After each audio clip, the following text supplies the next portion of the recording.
Hello everybody, this is Karthik Poovanam. I'm just sitting at this place and writing my next book, and I feel so deeply connected with the nature. I've driven all the way through these woods, as you can see.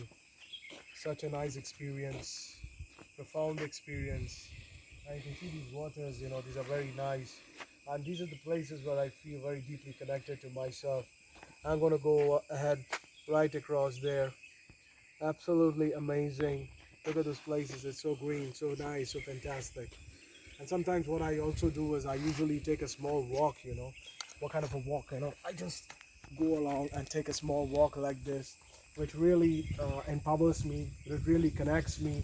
It makes me feel really, really good. It makes me feel very, very nice. Absorbed with myself, absorbed with nature, absorbed the oneness with the whole existence.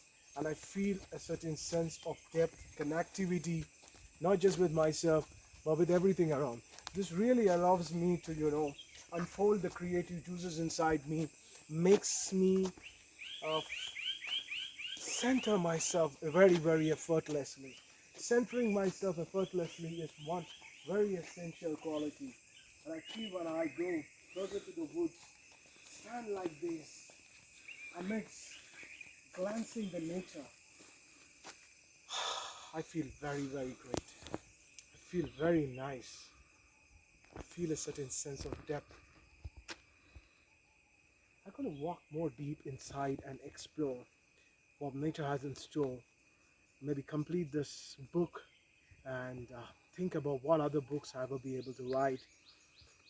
One thing I want to tell all the aspiring authors is one thing.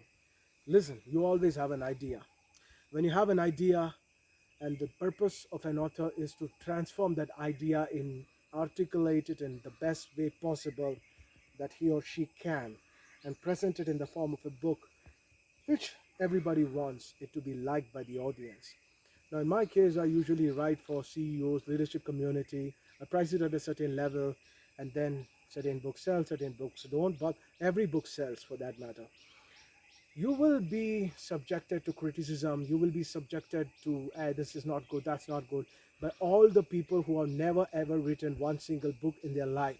By all the people, like, the great legendary cricketer Sachin Tendulkar was criticized by all those fools who have absolutely not even played a local game in their life, who don't understand what is a square drive, who don't understand what is a square cut, who do not understand what is an on drive, who don't understand how to have the right defense at the right time. They make criticism about this legendary batsman called Sachin Tendulkar. So let me tell you, if Sachin Tendulkar, being such a big legend, can go and be subjected to criticism, don't expect yourself and people like me to be it doesn't matter. The point is, there is a great example. People must keep going. That's what legendary people do. They don't listen to the criticism that is given by people who are absolutely, their purpose and their job is to have a deep sense of satisfaction by criticizing others. They are wounded people. So don't be worried and bothered by wounded people. And let me tell you, my dear ones, 98% of the people are wounded. And these are the people who will also buy your books. So at the end of the day, they are the people who need help. And the 2% of the people buy your books and they will see and explore, but they'll not criticize you. Don't subject yourself and limit yourself just because people are going to criticize you. Because otherwise, if you subject yourself to other people's voice, you cannot start.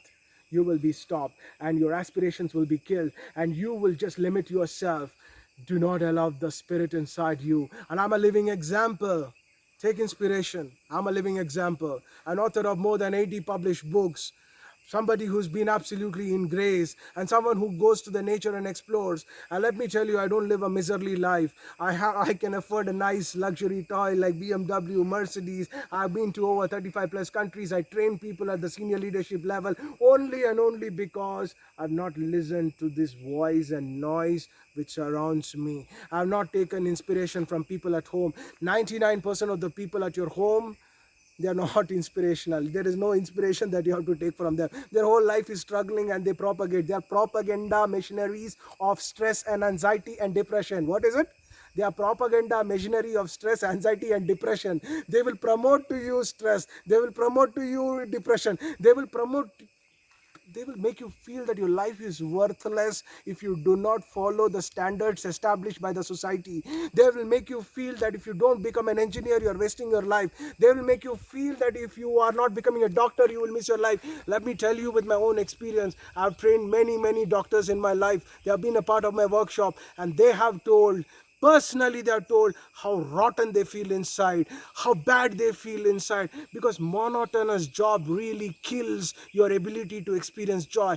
Now they have been lucky to be a part of my sessions. They've been lucky to be, and they're intelligent enough to understand that there is certain kind of a training which is required, and they have taken that right decision and come out of that needed stress. But a lot of people, they take stress, but they are not empowered to handle stress.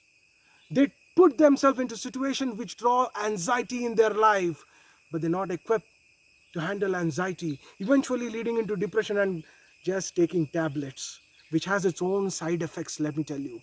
So let me tell you, do not be a victim of this propaganda machinery. Because when you are a victim of this propaganda machinery, you're subjecting yourself to a very limited life. And a limited life is not worth. And then, if you're not in grace, you will not know and realize what is love, what is joy, what is vibrancy, the fulfillment.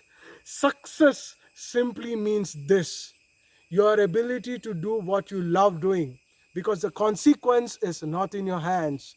This is what is the very famous scripture Bhagavad Gita also says. The legendary Krishna talks to Arjuna and he says, hey Arjun, do your duty, because the consequence is not in your hand. And let me tell you, that was a future statement. That is an eternally relevant statement. That is an eternally potential statement, because you can do an action. The consequences are never in your hand. Look at the number of films which are flopping in Bollywood. Look at the number of films which are flopping in Tollywood. Look at the number of films which are flopping in Hollywood.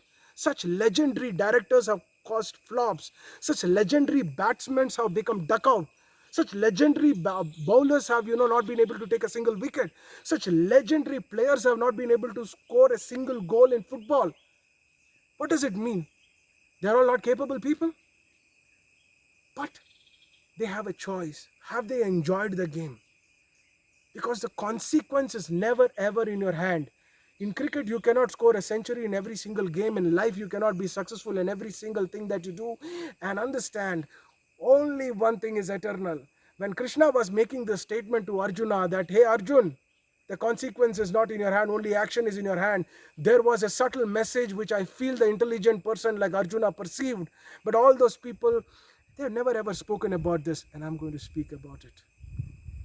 Krishna is making a statement: enjoy the actions, be involved in the actions, know and be free from the suffering of the consequence. Because if you're too worried of the consequence, you cannot do an action. A lot of people stop themselves by worrying about the actions. What will happen? People will laugh at me, I will be a failure, I will lose money.